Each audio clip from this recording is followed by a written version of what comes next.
Anayana, the Song of Arn, of his love of beauty and the beauty of his love, of he who was as clay, whose aroma was musk, whose texture was wax, whose color was dust, and whose sound was of the hill tribes, whose hands fashioned form, and whose figures form styled for love in this life, in this song, from the year, the month, and the day of Shiva, came through many suns to his fulfillment, and ready to be even more places than were in the dry continent, Australia.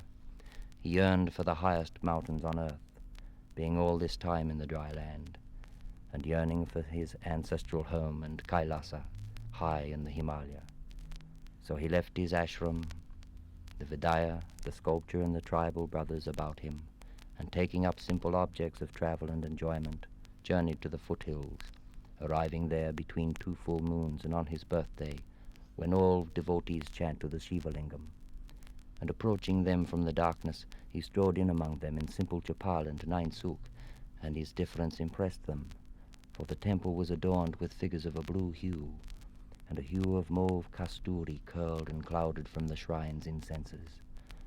And it seemed more a dream, for they looked to him in the misty haze and dull droning Drupad, and they thought he was an embodiment of Shiva, and they saw too that he was more than well endowed, and so knew he had come through the Mahalingam.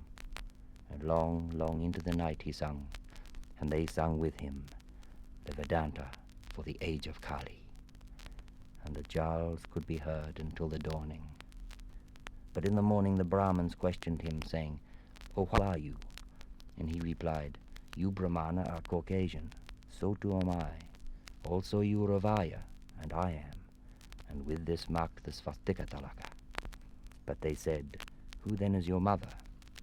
And with that he walked away, and returned soon, opening the hand that bore the walls of the mutant. "This is my mother," he said, and showed them the rich dark earth in his hand, and from the earth he created Anjan for them. "Then who is your father?" they inquired, and the man looked straight at the sun over his shoulder, his radiant light. "There is my father," he answered, and pointing to the nearest star described, "There also is my grandfather." "So, Brahman," said the strange man, "I have introduced my relatives." And the Brahmins gathered about him and resounded his words, and each time they met upon the river Ghats, a pleasant feeling would come over the gathering, and he whose sound is Arn, and who fashions form, wandered about the hills making clay and cutting fruits just to play, singing songs with the children and basking in the sun, dreaming the dream, the ever-flowing stream, ever now. "My son," he would say, on his way following the Ganges to its source, "do you see that mountain over there? Yes. Do you see that one tree? And do you see that eagle in that tree? Do you see its eye? But it is 5 miles away. Then listen, and I will teach you to see. Where is your father? He is dead. He is not with me. Close your eyes. Can you see him? Yes. See him now? Yes. Then he is here. Look at me. The forms, my son, are changing. Your eyes will never see. Your ears will never hear their sound. With me, I will take you beyond your earthly body into eternity, where you will live forever, where everything is known, where you are everything and free. Arn Aquarius, I know you speak the truth. I feel it in my heart. Then rest a while, and close your eyes, and listen with your heart. Conjure, my son, Svabhava, the illusion of this world, like moving film across your mind. Each frame you leave behind a little picture, bound by nothingness, perceived by the shock of difference, a spark in the moisture of the firmament.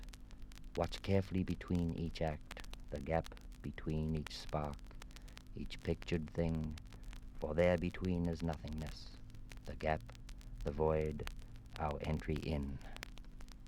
And now I take you beyond the earth, beyond the plains, high above the clouds into the Kama Chakra, the home of my heart, the love of my heart, Kashmir, and Kulu, called the Valley of the Gods by the nomadic herdsmen, west of Tibet over Ladakh, the source of myth and mystic, of miracles and the Mahayog, east of Khyber Pass, the Hindu Kush to the north, with Hunza hidden in the Pamirs. Home of my heart, Srinagar, in the heart of Kashmir, the Vale of Kashmir, walled by the great Karakoram. Here in the springtime there are flowers everywhere, and honey and deodars and chinars, and floating gardens on glistening lakes in the bright sun, the mountains all around.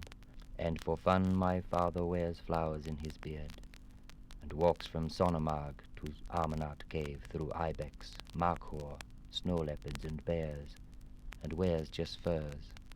Here for endless years I have loved all this home here, loving just once, without aging, without end, unborn and undying, the one age always I am, and you are. That spring in Srinagar, the small brown goat held in my folded arms I remember. His features were so perfectly formed, and his metaform was about him. He knew all things, for he was all things. Though just reborn that day, that little old one had come to teach the goat man, by the very presence of his being, that no two creatures, no two forms are alike.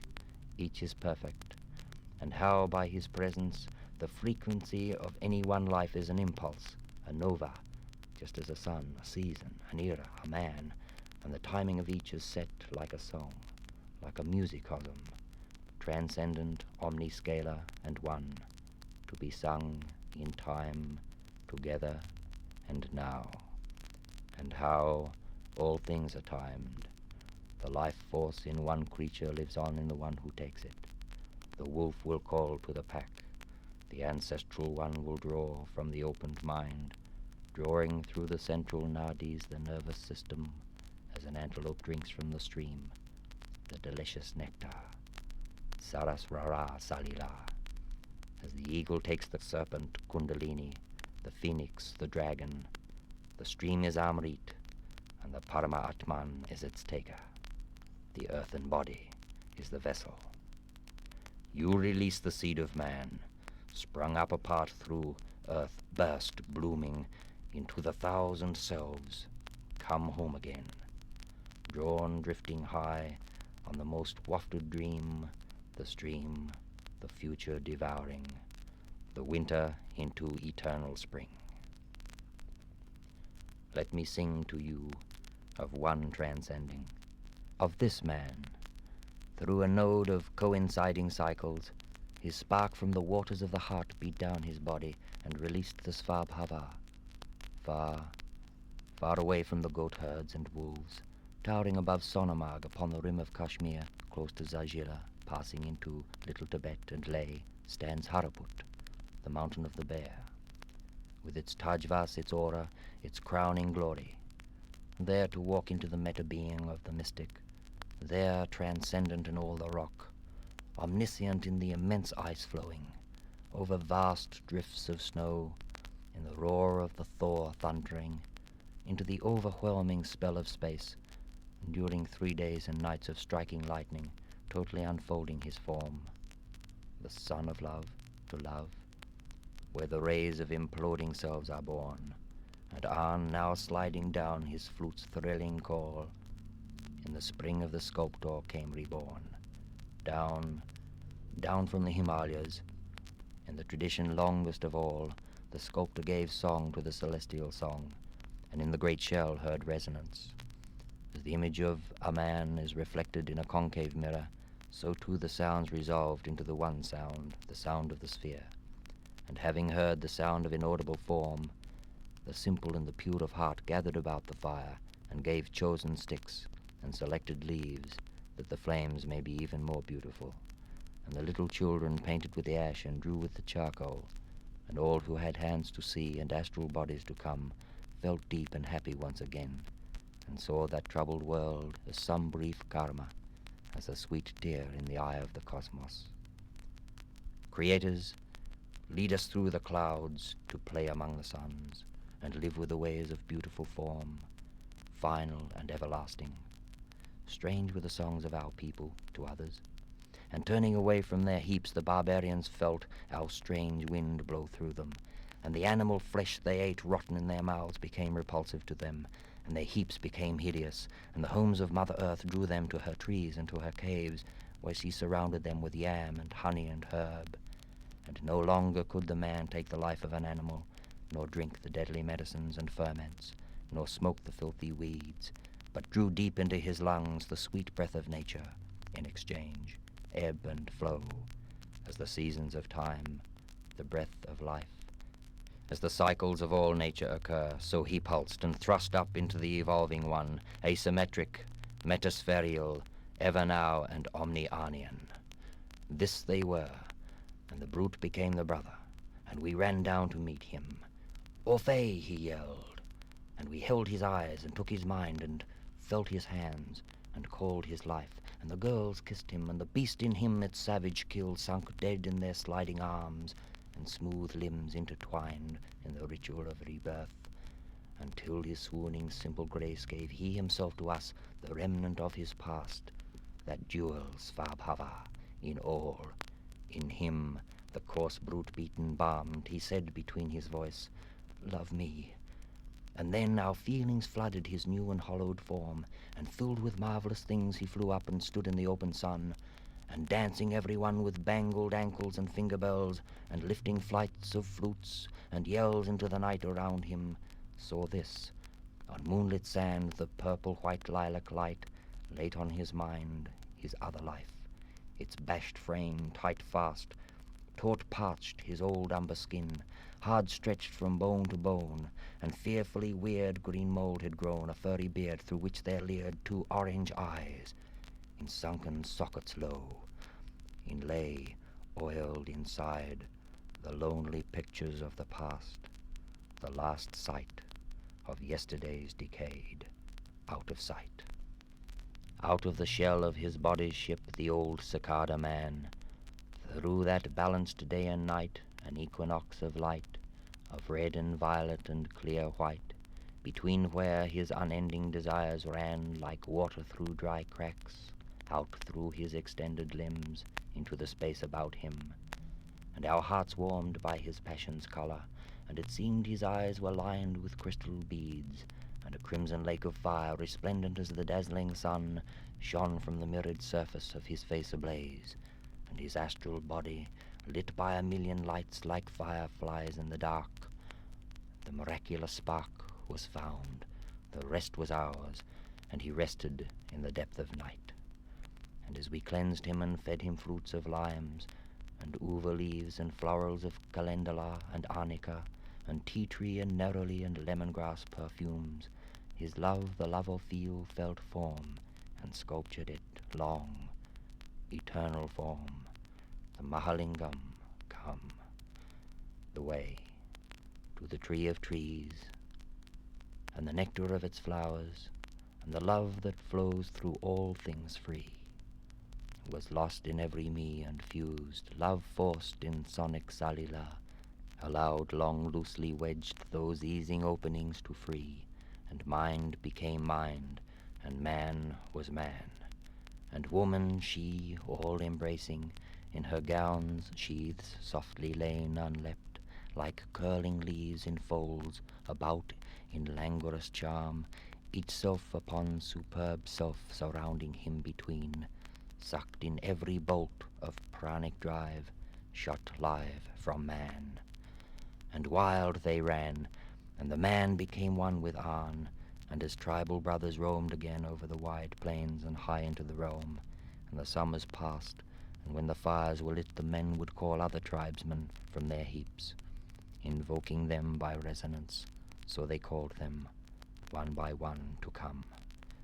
And they carved many fireplaces, and with their hands fashioned the forms freely that they may contain the sacred fire, the heart of the cosmos, the little glow in the vast deep, and collecting right pieces of wood and laying down fresh smooth-worn pebbles from the river to delight the tribespeople from coastal places, where the macrocosmic giant and its megalithic might, piercing down into the quagmire of human heap, with one superb touch releases the bonded, whose freedom resounds the singular perfection of the whole beautiful cosmos unfolded. The fire is lit. Now our hearts gather together. And from the cities of shadows bleached grey, their hearts appeared, their bodies bent, their minds amazed by nature's healing power. The seed once fallen into the mire produced this beautiful lotus flower, the jewel in its heart ablaze. Deep in the heart of every artist man there is the universal sculptor in essence, pervading all that is formed, and so it is from this heart the sculptor is called, and he calls and invokes as he carves into the charanga his message about the fire. Listening to the flames he calls his tribesmen, and the names come in tongues. From the son of suns, from the earth sun, from the earth. In the garden of galaxies there grew from the fertile earth man and woman, their perfection knowing no fault, for he had the fast angularity of man, and she the soft rounded form, and her beauty was gentle, and it was sustaining, and their minds were one. But they came to the earth men whose minds had separated, and they in their search for their lost integrity took from the earth mother her garments and covering, and razed her land, and drove steel stakes deep into her, and they ate from the flesh and blood of our mother, and her animals were eaten also, and their bodies carved and hideously roasted upon the fire. And as the fat blazed, the killers laughed, and saw only the yellow flames and the red blood in their mouths. And we hid from them in the folds of the mountains for the fear of our lives, and we watched them kneel before their goods and grovel in their compounds, and their fire smelt of flesh, and their light was the light of oil, and smoke was about them, and they spoke with separate marks, and sealed the voice of nature, and poisoned her away, saying, "Kill!" And day separated day, and the nights grew dark, and the Mother Earth drew deep into her bottomless seas, and she screamed out through her icy blizzards, and laid waste the land of the beast. And his concrete cast, made hard about the sphere, was shattered like a shell, and the Mother's Earth was freed from them, and her vines and roots swelled and pulsed and breathed again, and she sighed into her boundless dark and slept, and the universe was dark. And heavy-hearted woke she to feel some time too soon. The life went up in her, and yawned and threw her planet's beautiful body up in sunlit peaks and towering pinnacles, and flowers, and flaring billowed cloud. And softly came her rains, the scars erased, that drew our tears and graved our sheltered place with her.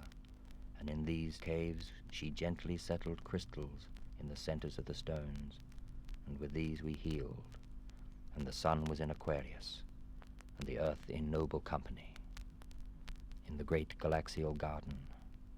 Soon you will come, the song fire sings of your coming, my brother, and we shall walk, the little tribes, into the old campsites again, and up into the gorges where the ferns uncurl, and the topaz float like little moons in the pools. No longer am I alone, and as lonely as the cosmos alone in its void. And the brothers came, and their women and children, and the big fires lit, and the caves were filled with flickering images and shadows dancing, and we dreamed all of us and traveled, and we called the future and the past through the stones and the dust, and we sung of many things, of one another, of the naga, of the warrigal, of the wagtail, and the frog, of the mantis and the man, and the white wolf, the yogin yak. Dawn on the tarn by juniper, a yogin sits fixed on snow, above him the Tajvas glacier, cascading from his hair, his pale blue eyes like ice caves, empty as thin air, his only garb the amber beads Tibetan yogins wear. The subtle body I have seen of a man so hard to form, a glimpse of one in his astral self, an image not he had seen, and still again it comes to me, or I to it am drawn, the vision of Yak as yogin, surrounded in auric bliss, suspended on the snow. I thought of Monty, Rumba, Petch, Ivor, Conunda, Fra, Human, Finn, the Starets, of tribal brothers lost in time, too numerous to know, anonymous to name, yet all the same, through the misty Manvantaric dawn appear as figures on the sand, waiting for the astral day to dawn, rising out of the celestial sea, above the dome of Kali, gone, no more, but ever beauty and all absolute, our dreams unfolded perfectly, in splendid shadowless reality, and evermore no time, no longing, no pain, no becoming, but there in the pure land where an artist for one instant is, there I have seen him, Yak as Yogin. Once in the morning he woke before the stars had faded, and walked out onto the edge of the headland, towering above the pounding sea, his luminous white ashram auroral behind him. And some of the young men from their twilight cells propped on their pillows and watched wide-eyed, for he symbolized their own meaning, their own purpose. Against the fast, sharp line of the Pacific Ocean horizon, the round surface of the globe defined, precisely as the sun appears from behind the dark blue sea, the first crimson shaft aimed straight for him is absorbed by his being, pierced, firing the space about him to purple translucence, until absorbed in the rare fraction the Yogin disappears, a metastasis in the glow of the morning, the warm cream-yellow sandstone bright, the pure land within. A play, a song, a musicosm, the song celestial in miniature, within the Maya mind of man, projected onto the vibrant images of things, a scene in seeming spatio-temporality. A Yogin out of his time for the span of 600 years to scale has lived. The Guru Yak Mantranam I've heard them call to him as the rain falls upon the phosphorescent earth, and the holy man sitting so placed, the warm rain beating on his beautiful face, receives the sweet falling water, the spirit of increase, Wanjina, the cleansing rain given to him, washing over his skin and the glistening skin of his rock, and he sees through it with his magnificent mortal eyes the Tanha, the rain and the illusion, the Maya of eternal eyes, the raining tears of joy for him. And he whose brothers were scattered and spare journeyed to where the Yog Karunananda sat in his physical body, and one whose mantra vibrated the brown metallic Arn Arunananda walked up to him, and with polarity fixed in heavenly harmony, pressed into the hand of the Yog a small bundle of sticks in miniature, as a token of brotherhood and the custom of the student who brings firewood to the master.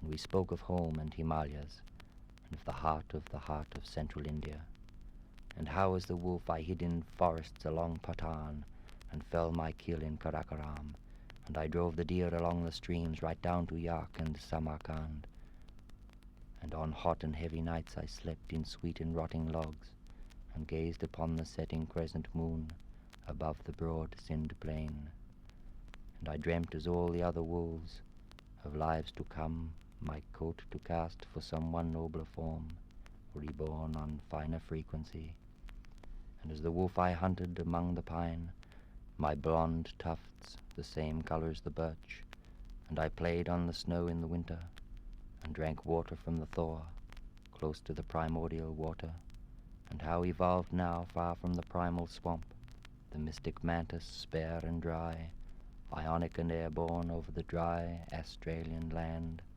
floating in the sea unharmed, the old man, the native sculptor in the bush he carves, of wood which is hard, not the pine soft of the warm-hearted wolf, but the noble iron bark.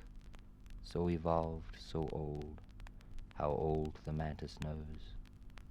On one old volcano a day above the plain, in the blue mountains of the mantis, are caves, and in the heat of summer, should one wander into the dripping caves, their primeval waters cooling down the sides, filling pools and wetting the hanging ferns, when the bush is still, when stones